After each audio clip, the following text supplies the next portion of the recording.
Good morning dear students. आपके प्यारे Jha sir फिर आपके समक्ष उपलब्ध है। जैसा आपको वादा किया था, आपके सामने है क्लास 12th इंग्लिश कोर का model question paper Jharkhand board द्वारा इशू किया हुआ, और अब मैं सेट 3 के साथ आपके सामने उपलब्ध हूँ। तो आपको जैसा पता है प्यारे बच्चों कि सबसे पहले एक रीडिंग सेक्शन है हमारे सामने, जहाँ पे कंप्रीहेंशन में तकरीबन 1 पेज का कंप्रीहेंशन होगा, जिसे आप गद्यांश कहते हैं। तो इस गद्यांश को आप पहले बिल्कुल अच्छे से पढ़ेंगे, और पढ़ने के बाद अब शुरू होगा आपका क्वेश्चन आंसर्स। तो यहाँ पे देखते हैं क्वेश्चंस। पूरा गद्यांश मैं मान के चल रहा हूँ आपने पढ़ लिया। पढ़ने के बाद अब आंसर्स पे आते हैं सीधा। तो सबसे पहला क्वेश्चन है, what does bill believe in. तो बिल यहाँ पे आपको बता दूँ, ये बिल गेट्स है, महान बिल गेट्स। वो किस चीज़ पे यकीन करते थे? आंसर है, bill believes in achieving his goal through hard work. Bill Gates को यकीन था कि हार्ड वर्क के थ्रू वो अपना गोल अटेन कर सकते हैं। He also believes that if you are intelligent and know how to use your intelligence. और वो ये भी यकीन करते थे कि अगर आप बुद्धिमान हैं और आप जानते हैं अपनी बुद्धिमत्ता को कैसे प्रयोग में लाएं, you can reach your goals and targets. तो आप अपना गोल्स और अपना टारगेट्स बहुत आसानी से प्राप्त कर सकते हैं। अगला क्वेश्चन है, which qualities helped Bill to attain a great position in the profession he chose. कि ऐसा क्या गुण था बिल गेट्स में जिसने मदद किया बिल गेट्स को कि अपने प्रोफेशन में वो महानता तक पहुंच सके। आंसर है, from his early days bill was ambitious. कि बचपन से ही वो बहुत ही एम्बिशियस थे, उनका सोच बहुत ऊंचा था। कम्पिटिटिव, वो हमेशा कंपटीशन के लिए तैयार होते थे। एंड इंटेलिजेंट, और समझदार तो थे ही, तभी तो दुनिया के नंबर 1 इंसान बन सके वो। These qualities helped him to attain a great position in profession he chose। और इन्हीं गुणों के कारण, मतलब एम्बिशन, कम्पिटिटिव और इंटेलिजेंट होने के कारण ही वो पहुंच सके अपने ग्रेट पोजीशन पे। प्रश्न संख्या 3 में आते हैं, What was the most important decision in Bill Gates' life। Bill Gate के जीवन में सबसे इंपॉर्टेंट डिसीजन क्या रहा? तो एक्सट्रैक्ट जब आप पढ़ेंगे तो अंदर देखेंगे डिसीजन बिल गेट्स ने नहीं लिया है, उनके माता पिता ने लिया है। और वो डिसीजन क्या है? यहाँ है, Bill's parents decided to enroll him to a private school known for his intense academic environment. उनके माता पिता ने डिसाइड किया कि इस बच्चे का नाम लिखाया जाए। एनरोल मतलब नाम लिखाना, एक ऐसे प्राइवेट स्कूल में जो बहुत ही शानदार तरीके से शैक्षणिक गतिविधियाँ कराती थी। That was the most important decision in the life of Bill Gates. और ये फैसला ने बिल गेट्स का जीवन हमेशा के लिए बदल दिया। Where he was first introduced to computers. और पहली बार यहाँ पे वो कंप्यूटर्स के रूबरू आए, कंप्यूटर्स के सामने आए, और आगे आपको पता है कंप्यूटर्स की दुनिया में वो छा गए बिल गेट्स। क्वेश्चन नंबर 4 है, how did programmers group become a legal business. तो यहाँ आपको बता दें, प्रोग्रामर्स ग्रुप जो है ये बिल गेट्स और उनके साथियों का एक ग्रुप है जो पहली बार सॉफ्टवेयर बनाने पे काम कर रहे हैं। Information Sciences Inc agreed to give the group of Bill's royalties whenever it made money. और जिस कंपनी के थ्रू वो करार करके काम कर रहे थे, उन्होंने वादा किया बिल गेट्स के ग्रुप से कि जो भी मुनाफा होगा उसका रॉयल्टी उन्हें मिलेगा। From any of the group programs as a result the business deal signed. और इस तरह से प्रोग्राम के तहत उन्होंने बिजनेस डील को साइन किया विथ इंफॉर्मेशन साइंसेज इंक। इस कंपनी का नाम है Information Sciences Inc. The group also became a legal business. और इस तरह से ग्रुप अब एक लीगल रूप ले चुका था। प्रश्न नंबर 5 है आपके सामने, from which school did Bill complete his graduation and in which university did he get enrolled. Bill Gates ने किस जगह से अपना ग्रेजुएशन कंप्लीट किया, किस स्कूल से, और फिर कहाँ पे, किस विश्वविद्यालय में उन्होंने अपना एडमिशन लिया, इनरोल्ड एडमिशन लेना। Bill Gates completed his graduation from lake side school. तो ये आपका आंसर है, इसे आप अंडरलाइन कर देंगे। And then he got enrolled in Harvard University, विश्व का जाना माना यूनिवर्सिटी, यहाँ से बिल गेट्स ने एडमिशन लिया। अगला प्रश्न है, which company did he form and what is the companies vision. Bill Gates ने कौन सा कंपनी बनाया और उनके कंपनी का विजन क्या था, क्या सोच रखता था उनका कंपनी। तो यहाँ पे आंसर है, he form the famous company Microsoft. तो जो भी आप मोबाइल चलाते हैं, कंप्यूटर चलाते हैं, माइक्रोसॉफ्ट का नाम ज़रूर सुना होगा।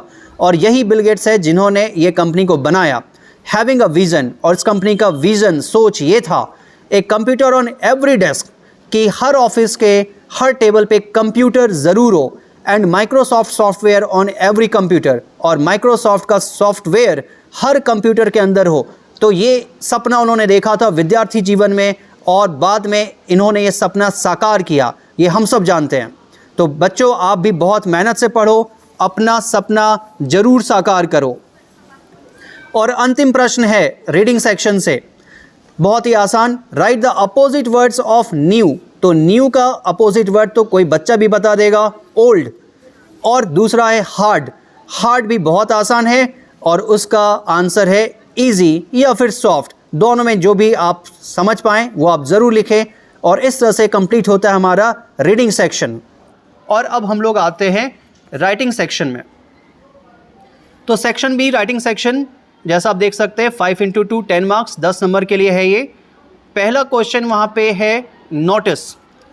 तो नोटिस में वहाँ पे कहा गया है कि आप ध्रुव या निधि हैं, स्टूडेंट एडिटर है स्कूल मैगज़ीन के, मैगज़ीन का नाम है द बर्ड्स, और आपको नोटिस लिखना है बच्चों को ये बताते हुए कि मैगज़ीन में छापने के लिए विद्यालयों को ज़रूरत है कहानी की, आर्टिकल्स की, कविताओं की, और स्टूडेंट्स जो है अपना ओरिजिनल वर्क वो जमा कर सकते हैं। तो यहाँ पे देखते हैं अलाइनमेंट में थोड़ा सा प्रॉब्लम है हमारे पास। हाई स्कूल बोकारो या कोई भी स्कूल, ये हम लोग बीचों बीच यहाँ रखेंगे, नोटिस बीचों बीच यहाँ रखेंगे, और हेडिंग लिटरेरी वर्क्स इनवाइटेड यहाँ रखेंगे। डेट अपने सही जगह पे है। फिर आगे बढ़ते हैं बॉडी में, किस तरह से बॉडी हम लोग कवर करेंगे नोटिस का।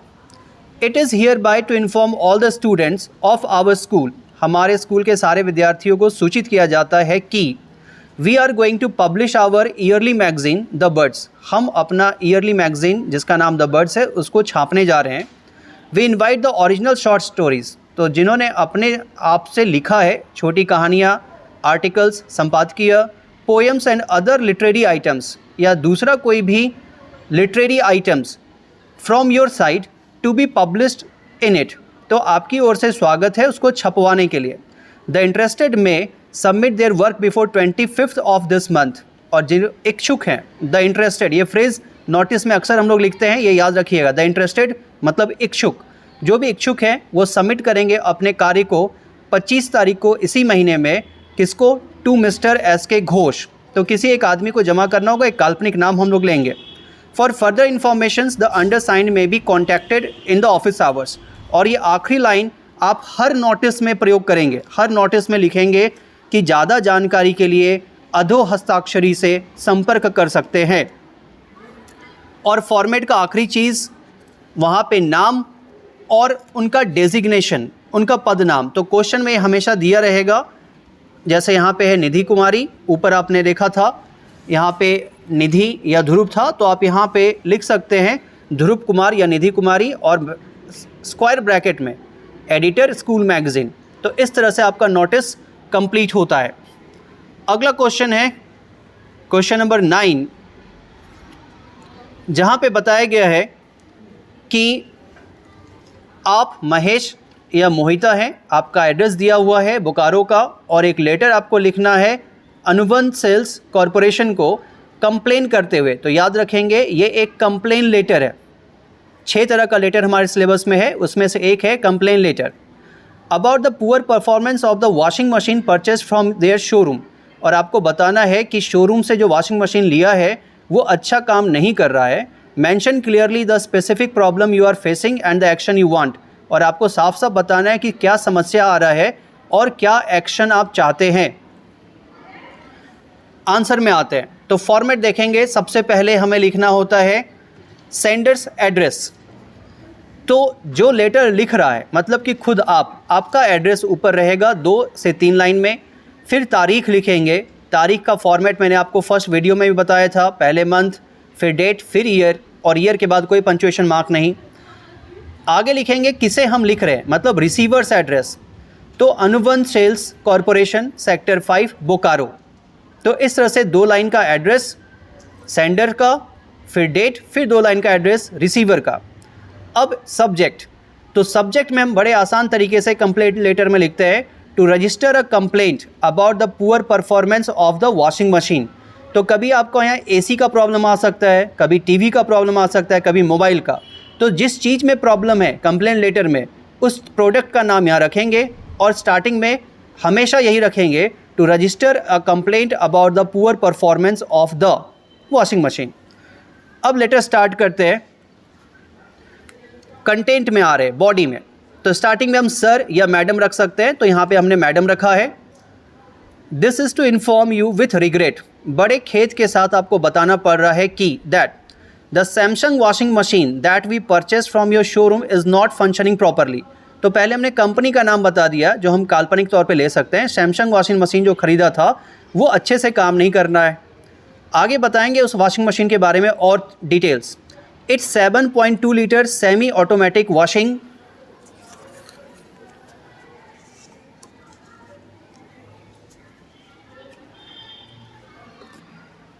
Machine, model number QR78।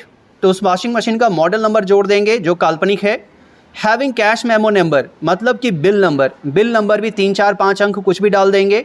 Purchased on, date वहाँ पे डाल देंगे 17 फरवरी 2022। तो ये सारी चीज़ें हम ध्यान देंगे।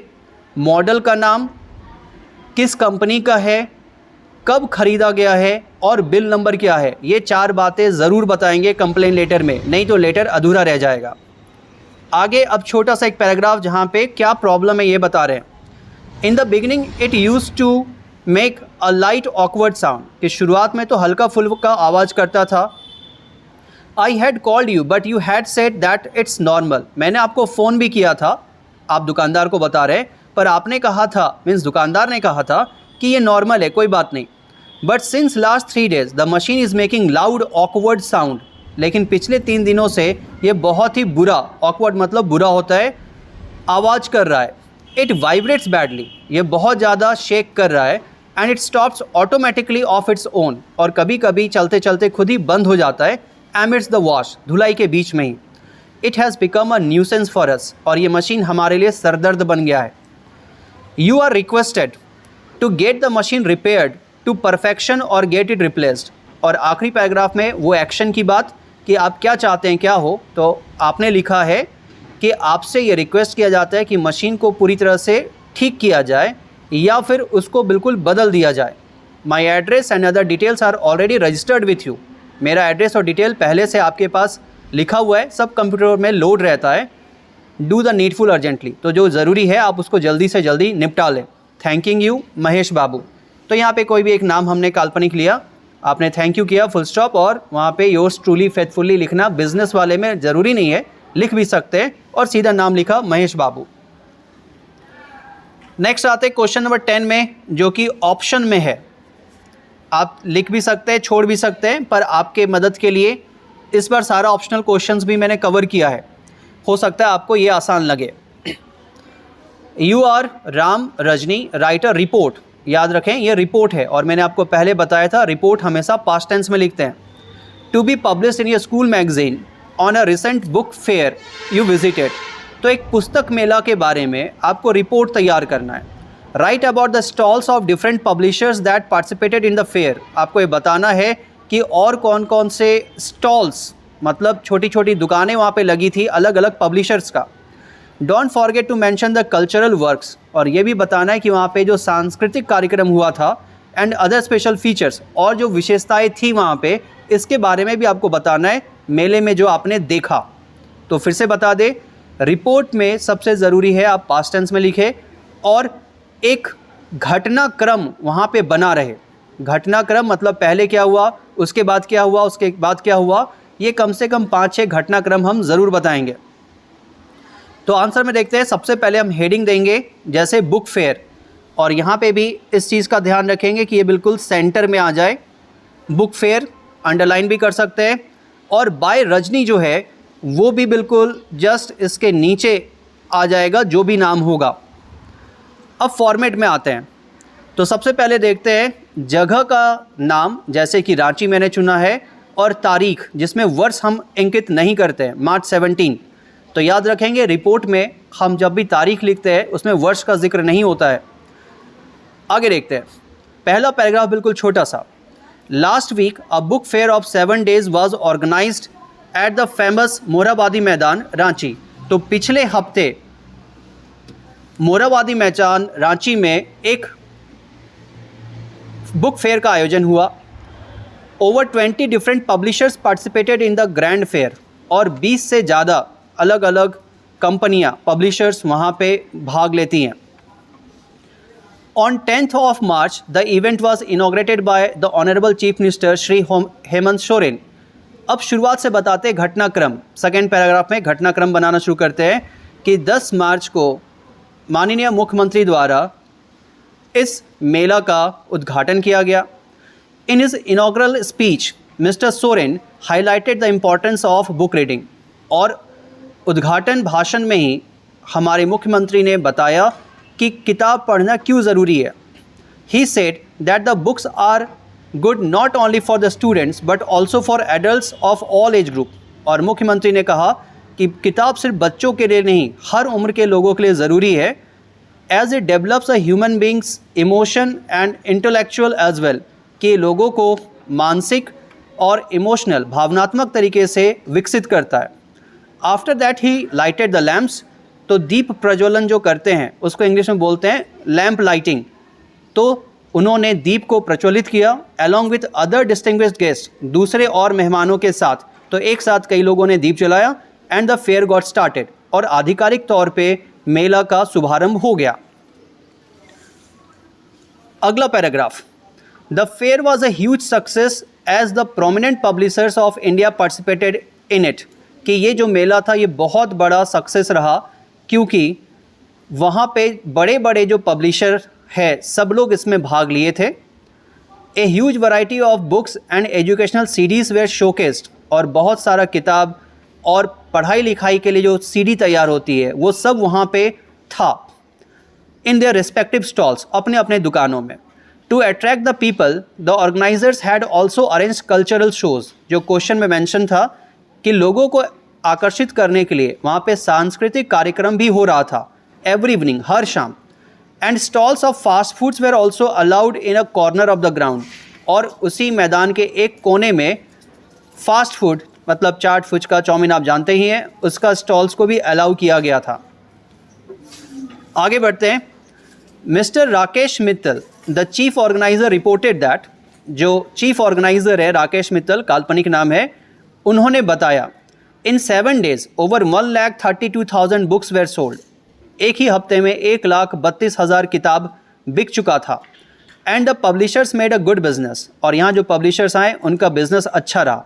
ही wish to organise such a book fair every year in the capital city of Jharkhand, और वो बहुत ही आशा से कहते हैं कि अगले साल और हर साल वो झारखंड की राजधानी में ये मेला ज़रूर लगाएंगे। Overall the book fair was a huge success and people of all age group participated, enjoyed and learn from it. तो सब मिला के ये पुस्तक मेला बहुत बड़ा सफलता साबित हुआ, और हर उम्र के लोग यहाँ पे आए, सीखे और एंजॉय किए। तो बुक फेयर के बारे में हमने यहाँ पे बताया, कहाँ, कब, कैसे, ये सारी जानकारी को डिटेल में बताते हैं रिपोर्ट में, और आप देखेंगे सब कुछ पास्ट टेंस में ही है। तो ये हुआ आपका question number 10, report writing. Next आगे आते हैं सेक्शन सी में, लिटरेचर सेक्शन में। तो यहाँ पे पहले शॉर्ट क्वेश्चंस हैं, तो उन शॉर्ट क्वेश्चंस को देखते हैं। What image does the poet use to describe the beautiful bounty of the earth? तो पृथ्वी की सुंदरता को बताने के लिए किस इमेज का प्रयोग किया है? अगर आपको इमेज पता है तो बहुत अच्छी बात है, नहीं तो डिटेल में कभी और वीडियो में बताऊंगा। यहाँ पे सीधा आंसर में आते हैं। The poet John Keats has use the words like trees, the sun, the moon, rills, musk rose etc। मतलब यहाँ पे कवि ने किताब में या कविता में किन किन शब्दों का प्रयोग किया है? पेड़ का, सूरज का, चांद का, झरने का, कस्तूरी गुलाब का। Using these words he has created a beautiful visual image. तो ये हमारा मेन आंसर है, विजुअल इमेज। तो इन सारे शब्दों का प्रयोग करके कवि ने एक खूबसूरत विजुअल इमेज तैयार किया है to describe the beautiful bounty of the earth. धरती की खूबसूरती को बताने के लिए। तो ये याद रखेंगे, जो भी सबसे इम्पॉर्टेंट फ्रेजेस या सेंटेंसेस होंगे उनको हम अंडरलाइन ज़रूर कर दें, जैसा यहाँ पे है विजुअल इमेज। अगला प्रश्न है, what did the city people complain about in the poem a road side stand. ये कविता से लिया गया है कि रोड साइड स्टैंड में जो शहर के लोग हैं उनका क्या शिकायत है। आंसर देखते हैं। The city people show apathy, apathy मतलब असहानुभूति, towards the poor road side stand people. तो गरीब दुकानदार जो हैं, जो सड़क के किनारे दुकान बना के रखे हैं, उसके प्रति अमीर लोगों में एपैथी है, असहानुभूति है। According to them the houses and the stalls of the poor people by the side of road was a dark spot on the beautiful scenery. उनकी नज़र में, अमीरों के नज़र में, इन गरीबों का दुकान और इनका घर खूबसूरत नज़ारे पे एक बदनुमा धब्बा है। It means they didn't even want to look at the poor people's house or stalls by the roadside। मतलब यहाँ पे अमीरों का शिकायत करते हुए कह रहे हैं कवि कि वो गरीबों का घर और दुकान देखना तक नहीं चाहते, वहाँ से सामान खरीदना तो बहुत दूर की बात है। अगले प्रश्न में आते हैं, how was the peddler treated at the crofter's cottage. Crofter मतलब मजदूर होता है, पैडलर मतलब फेरी वाला होता है। तो रैट ट्रैप चैप्टर से ये कहानी है, और रैट ट्रैप में जो फेरी वाला है उसको क्रॉफ्टर के घर में कैसा सम्मान मिला, इसके बारे में यहाँ पे है। आंसर है, the peddler enjoyed a nice hospitality at the crofter's cottage. जो पैडलर था, फेरी वाला, उसको मज़दूर के घर पे बहुत ही अच्छा मेहमान नवाजी मिला। हॉस्पिटैलिटी मतलब मेहमान नवाजी। He was offered a shelter for the night. उसको रात में वहाँ रुकने का जगह मिला। पॉरिस टू ईट, खाने को दलिया मिला। Tobacco to smoke, and the crofter even played cards with him. इतना ही नहीं, क्रॉफ्टर ने वहाँ पे ताश भी खेला। तो मतलब अच्छा बर्ताव वहाँ पे उसे मिला। आगे देखते हैं अगला प्रश्न, why did Gandhi ji agree to a settlement of 25% refund to the farmers. तो यहाँ पे आपको समझ में आ गया होगा, ये इंडिगो चैप्टर से है। गांधी जी 25% सेटलमेंट पे क्यों तैयार हो जाते हैं। जब 100% पैसा ठगा था जमींदारों ने, तो गांधी जी 25% पे क्यों तैयार हो जाते हैं। आंसर है, Gandhi ji explains that amount was not important. Gandhi समझाते हैं कि पैसे का मोल उतना ज़्यादा नहीं था। More important was the fact that with money, ज़्यादा ज़रूरी ये था कि पैसों के साथ साथ the landlords had to shed their prestige as well, कि पैसे के साथ साथ ज़मींदारों को अपना इज्जत भी खोना पड़ा था। The farmers came to know about their rights and the defenders, and most importantly they learned courage. और जो किसान थे, इस 25% सेटलमेंट के बाद, उनकी जीत के बाद, उनको अपने अधिकार, अपने बचाने वाले और के बारे में पता चला, और उनके अंदर हिम्मत भी विकसित हुआ। नंबर 15 में आते हैं, how does Sophie include her brother Geoff in her fantasy of her future. तो गोइंग प्लेसेस चैप्टर से ये क्वेश्चन है, जहाँ पे सोफ़ी एक डे ड्रीमर थी, वो अपने बड़े भाई जियोफ को कैसे शामिल करती है अपने सपने में। देखते हैं answer. For SoFi Geoff was a symbol of freedom. ये सबसे इंपॉर्टेंट पार्ट है, आप इसको अंडरलाइन कर सकते हैं यहाँ पे, कि सोफ़ी के लिए जियोफ क्या था, एक सिंबल ऑफ फ्रीडम था, आज़ादी का सूचक था। Since he was the only family member who went out to the town every day, Sophie imagines to go to town with Geoff on bike। क्योंकि वो घर का इकलौता सदस्य था जो हर दिन शहर जाता था काम के सिलसिले में, इसलिए वो कल्पना करती है कि वो अपने भाई के साथ बाइक पे बैठ के जाएगी एक दिन शहर। Her brother in black coat, उसका भाई काला कोट पहना होगा, and herself in a yellow dress and cap, और वो खुद पीले रंग का ड्रेस और टोपी पहनी होगी। Looking at them world would applause, और उनको देख के दुनिया प्रशंसा करेगी। तो ये उसका सपना था, ऐसा वो सोचती थी अपने भाई के लिए कि एक दिन उनका भाई शहर घुमाने लेके जाएगा और दुनिया उनका स्वागत करेगा। नेक्स्ट क्वेश्चन आते हैं, why did the landlord's man ask Bama's brother on which street he lived. जमींदार के लोग बामा के भाई से क्यों पूछते हैं वो किस सड़क पे, किस राह पे रहता है। One day while Annan was returning from library, the landlord's man came to him. तो एक दिन जब अन्नान लाइब्रेरी से लौट रहे थे तो जमींदार के जो लोग थे वो इसको देख लेते हैं and asked what his name was, और इसको रोक के पूछते हैं कि उसका नाम क्या है.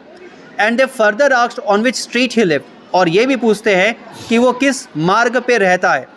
The purpose was to know what his caste was, और ये नाम और स्थान पूछने का एक ही मकसद था कि वो लोग उसकी जाति को जान सके. तो गांव में व्याप्त जातिवाद के खिलाफ ये कहानी लिखी गई है, और यहाँ पे वो पूछा भी इसीलिए गया है उसका नाम, उसके शहर का नाम, ताकि उसका जाति पता कर सके. अब आते हैं लॉन्ग क्वेश्चन में. Why does Miss Derry's mother not want him to go back to visit mister Lamb. Derry की माँ क्यों नहीं चाहती है कि उनका बेटा मिस्टर लैम्ब के घर जाए, उनसे मिलने जाए. आंसर देखते हैं. Mister Lamb and Derry are important characters of the play on the face of it. तो सबसे पहले लॉन्ग क्वेश्चन बता देंगे कि on the face of it chapter से ये लिया गया है, और डैरी और मिस्टर लैम्ब जो है इम्पॉर्टेंट कैरेक्टर है, पात्र है इस ड्रामा के.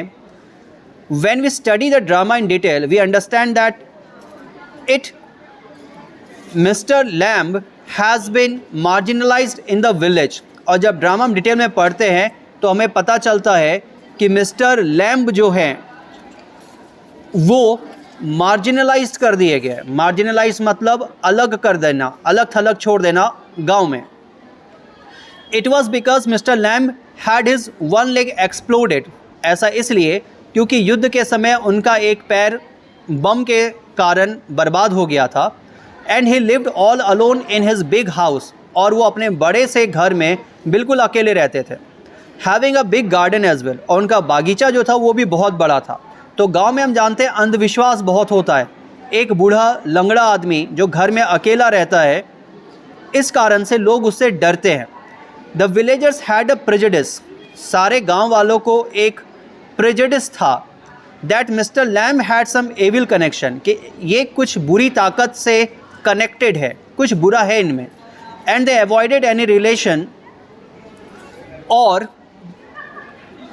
नियरनेस विथ मिस्टर लैम्ब, और इसलिए वो किसी तरह का रिश्ता मिस्टर लैम्ब से नहीं रखते थे, सारे के सारे गांव वाले. The family of dairy had been in the village for last 3 months, और डैरी का जो परिवार है अभी नया नया 3 महीने से इस गांव में आया है. The neighbours had warned the mother two of dairy against mister Lamb, और गांव वालों ने डैरी की माँ को साफ साफ मना किया है कि वो लोग मिस्टर लैम्ब से नहीं मिलेंगे. The mother of Derry was influenced by the villagers, और उनकी माँ गांव वालों से प्रभावित थी. And she thought it would be dangerous for her son to meet that old man, और उन्हें लगता है कि ये खतरनाक होगा उनके बेटे के लिए कि उस खतरनाक आदमी से वो मिले जो वो बिल्कुल थे नहीं. In his lonely garden. So for the safety of Derry her mother did not want him to go back to visit mister Lamb, और डैरी की सुरक्षा के लिए माँ चाहती थी कि वो मिस्टर लैम्ब के गार्डन में नहीं जाए, क्योंकि गांव वालों ने उन्हें डरा दिया था. नेक्स्ट आते हैं सेक्शन डी में. सेक्शन डी का अगला क्वेश्चन जो लॉन्ग क्वेश्चन है, how did the Champaran episode bring social change in the lives of peasants. कि चंपारण का जो प्रकरण था गांधी जी के साथ, वहाँ पे कैसे सामाजिक परिवर्तन आया. ठीक है, एक तो अन्याय जो था शेयर क्रॉपर्स का वो बात अलग है, लेकिन यहाँ पे फोकस है सामाजिक परिवर्तन कैसे आया. तो देखते हैं आंसर. तो लॉन्ग क्वेश्चन में जैसा बताया थीम को पहले टच जरूर करेंगे. The Champaran episode was a turning point in both Gandhi ji's life and India's freedom struggle. Gandhi ji के जीवन का भी और भारत की आज़ादी के संघर्ष का भी ये टर्निंग पॉइंट था. This episode brought social change in the lives of peasants of not only Champaran but of entire India. और इतिहास में हम जानते हैं कि इस नील क्रांति के बाद सिर्फ चंपारण के किसान नहीं बल्कि पूरे भारत के किसान का जीवन बिल्कुल बदल गया. क्या क्या हुआ अब यहाँ पे हम लोग देखते हैं. सामाजिक परिवर्तन के लिए गांधी जी ने क्या किया. Apart from the success against the injustice of share croppers, कि गांधी जी ने अन्याय से, इनजस्टिस से जो मुक्ति दिलाई, उसके अलावा Gandhi ji also tried to bring social change in the lifes of peasants. Gandhi ji ने एक सामाजिक परिवर्तन लाने का भी प्रयास किया किसानों के जीवन में। First of all he appealed to teachers to come to Champaran to give free education. सबसे पहले उन्होंने अपील किया शिक्षकों से कि वो आए और मुफ्त में शिक्षा दें। Many teachers came and 6 primary schools were open. और बहुत सारे शिक्षक वहाँ पे गांधी जी के अपील पे आए और 6 प्राइमरी स्कूल्स गांव में खोले गए। Even his wife Kasturbai and the youngest son Devdas came to Champaran. और इतना ही नहीं, गांधी जी की पत्नी और उनका सबसे छोटा बेटा देवदास भी चंपारण आ पहुंचा लोगों को पढ़ाने के लिए, सिखाने के लिए। Not only does he also appointed a doctor for 6 months। और इतना ही नहीं, नॉट ओनली दिस यहाँ पे रखेंगे, he also appointed a doctor for 6 months। इतना ही नहीं, 6 महीने के लिए उन्होंने एक डॉक्टर भी रखा who treated the needful persons, जो ज़रूरतमंदों का इलाज कर रहे थे। In this way we see that Gandhi ji try to uplift the society working upon education and health sector. और इस तरह से हम देखते हैं गांधी जी ने प्रयास किया कि वो समाज का उत्थान करे। अपलिफ्ट मतलब उत्थान, किस तरह से? शिक्षा और स्वास्थ्य में सुधार लाके। अगला और आखिरी क्वेश्चन है, how does Jo want the story to end and why. Jo किस तरह से कहानी ख़त्म करना चाहती थी और क्यों? तो कहानी आपको याद आ रहा है, ये should wizard hit mommy chapter Vistas से लिया गया क्वेश्चन है। और जो किस तरह से कहानी समाप्त करना चाहती थी और क्यों? देखते हैं answer. Jo is an important character from the story should wizard hit mommy. तो चैप्टर का नाम बता दिया। That day in the story her father Jack brought a twist. तो हर दिन से अलग उस दिन पापा ने कहानी में जानबूझ के एक परिवर्तन ला दिया। Like every day that day his story did not have a happy ending. हर दिन की तरह उस दिन कहानी एक सुखद अंत तक नहीं पहुंचती है। At the end of the story Jack narrated that the mother shank hit the wizard. कहानी के अंत में जैक ने कहानी में सुनाया था कि जो मदर शंख थी वो जादूगर को मारती है उसके सर पे अम्ब्रेला से, with her umbrella, and made the little शंख रिगेन हिज ओरिजिनल स्मेल।